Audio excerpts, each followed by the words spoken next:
Chapter 7, Section 6. From Vigilance to Peace. Although you can love the sonship only as one, you can perceive it as fragmented. It is impossible, however, to see something in part of it that you will not attribute to all of it. That is why attack is never discreet, and why it must be relinquished entirely. If it is not relinquished entirely, it is not relinquished at all. Fear and love make or create, depending on whether the ego or the Holy Spirit begets or inspires them. But they will return to the mind of the thinker, and they will affect his total perception. That includes his concept of God, of his creations, and of his own. He will not appreciate any of them if he regards them fearfully. He will appreciate all of them if he regards them with love. The mind that accepts attack cannot love. That is because it believes it can destroy love, and therefore does not understand what love is. If it does not understand what love is, it cannot perceive itself as loving. This loses the awareness of being, induces feelings of unreality, and results in utter confusion. Your thinking has done this because of its power, but your thinking can also save you from this because its power is not of your making. Your ability to direct your thinking as you choose is part of its power. If you do not believe you can do this, you have denied the power of your thought and thus rendered it powerless in your belief. The ingeniousness of the ego to preserve itself is enormous, but it stems from the very power of the mind the ego denies. This means that the ego attacks what is preserving it, which must result in extreme anxiety. That is why the ego never recognizes what it is doing. It is perfectly logical, but clearly insane. The ego draws upon the one source that is totally inimical to its existence for its existence. Fearful of perceiving the power of this source, it is forced to depreciate it.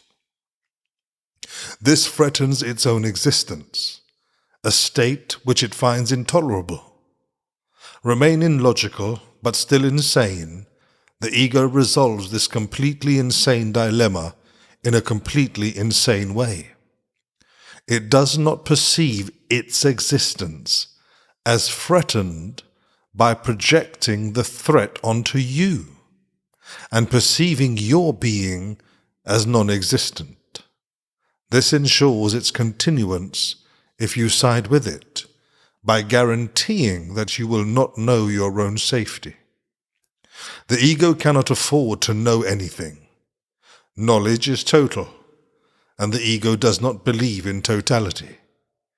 This unbelief is its origin, and while the ego does not love you, it is faithful to its own antecedents, begetting as it was begotten.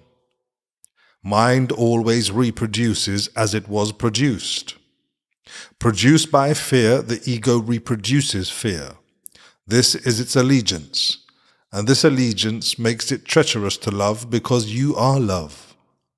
Love is your power, which the ego must deny. It must also deny everything this power gives you, because it gives you everything. No one who has everything wants the ego. Its own maker, then, does not want it. Rejection is therefore the only decision the ego could possibly encounter, if the mind that made it knew itself, and if it recognized any part of the sonship, it would know itself. The ego therefore opposes all appreciation, all recognition, all sane perception, and all knowledge. It perceives their threat as total, because it senses that all commitments the mind makes are total. Force, therefore, to detach itself from you It is willing to attach itself to anything else. But there is nothing else. The mind can, however, make up illusions, and if it does, so it will believe in them, because that is how it made them. The Holy Spirit undoes illusions without attacking them, because he cannot perceive them at all. They therefore do not exist for him. He resolves the apparent conflict they engender by perceiving conflict as meaningless. I have said before that the Holy Spirit perceives the conflict exactly as it is, and it is meaningless. The Holy Spirit does not want you to understand conflict. He wants you to realize that because conflict is meaningless, it is not understandable. As I have already said, understanding brings appreciation, and appreciation brings love. Nothing else can be understood, because nothing else is real, and therefore nothing else has meaning. If you will keep in mind what the Holy Spirit offers you, you cannot be vigilant for anything but God and His kingdom. The only reason you may find this hard to accept is because you may still think there is something else. Belief does not require vigilance unless it is conflicted. If it is, there are conflicting components within it that have led to a state of war, and vigilance has therefore become essential. Vigilance has no place in peace. It is necessary against beliefs that are not true, and would never have been called upon by the Holy Spirit if you had not believed the untrue. When you believe something, you have made it true for you. When you believe what God does not know, your thought seems to contradict His, and this makes it appear as if you are attacking Him. I have repeatedly emphasized that the ego does believe it can attack God, and tries to persuade you that you have done this. If the mind cannot attack, the ego proceeds perfectly logically to the belief that you must be a body. By not seeing you as you are, it can see itself as it wants to be. Aware of its weakness, the ego wants your allegiance, but not as you really are. The ego therefore wants to engage your mind in its own delusional system, because otherwise the light of your understanding would dispel it. It wants no part of truth, because the ego itself is not true. If truth is total, the untrue cannot exist. Commitment to either must be total. They cannot coexist in your mind without splitting it. If they cannot coexist in peace, and if you want peace, you must give up the idea of conflict entirely and for all time. This requires vigilance only as long as you do not recognize what is true. While you believe that two totally contradictory thought systems share truth, your need for vigilance is apparent. Your mind is dividing its allegiance between two kingdoms, and you are totally committed to neither. Your identification with the kingdom is totally beyond question except by you, when you are thinking insanely. What you are is not established by your perception, and is not influenced by it at all. Perceived problems in identification at any level are not problems of fact. They are problems of understanding, since their presence implies a belief that what you are is up to you to decide. The ego believes this totally, being fully committed to it. It is not true. The ego, therefore, is totally committed to untruth, perceiving in total contradiction to the Holy Spirit and to the knowledge of God. You can be perceived with meaning only by the Holy Spirit because your being is the knowledge of God.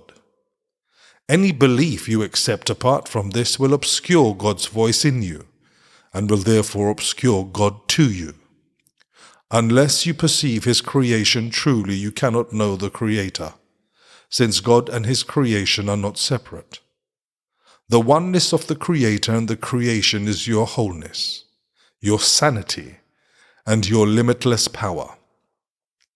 This limitless power is God's gift to you, because it is what you are. If you disassociate your mind from it, you are perceiving the most powerful force in the universe as if it were weak, because you do not believe you are part of it. Perceived without your part in it, God's creation is seen as weak, and those who see themselves as weakened do attack. The attack must be blind, however, because there is nothing to attack. Therefore they make up images, perceive them as unworthy, and attack them for their unworthiness. That is all the world of the ego is. Nothing. It has no meaning. It does not exist. Do not try to understand it, because if you do, you are believing that it can be understood and is therefore capable of being appreciated and loved. That would justify its existence, which cannot be justified. You cannot make the meaningless meaningful. This can only be an insane attempt. Allowing insanity to enter your mind means that you have not judged sanity as wholly desirable.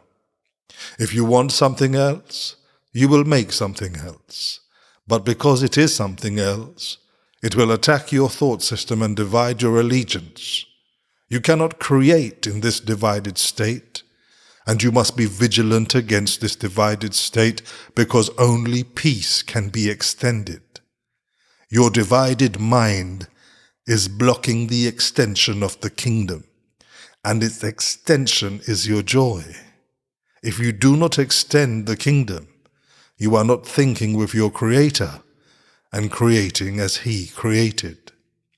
In this depressing state, the Holy Spirit reminds you gently that you are sad because you are not fulfilling your function as co-creator with God and are therefore depriving yourself of joy. This is not God's choice, but yours. If your mind could be out of accord with God's, you would be willing without meaning. Yet because God's will is unchangeable, no conflict of will is possible. This is the Holy Spirit's perfectly consistent teaching. Creation, not separation, is your will because it is God's. And nothing that opposes this means anything at all. Being a perfect accomplishment, the sonship can only accomplish perfectly, extending the joy in which it was created, and identifying itself with both its creator and its creations, knowing they are one.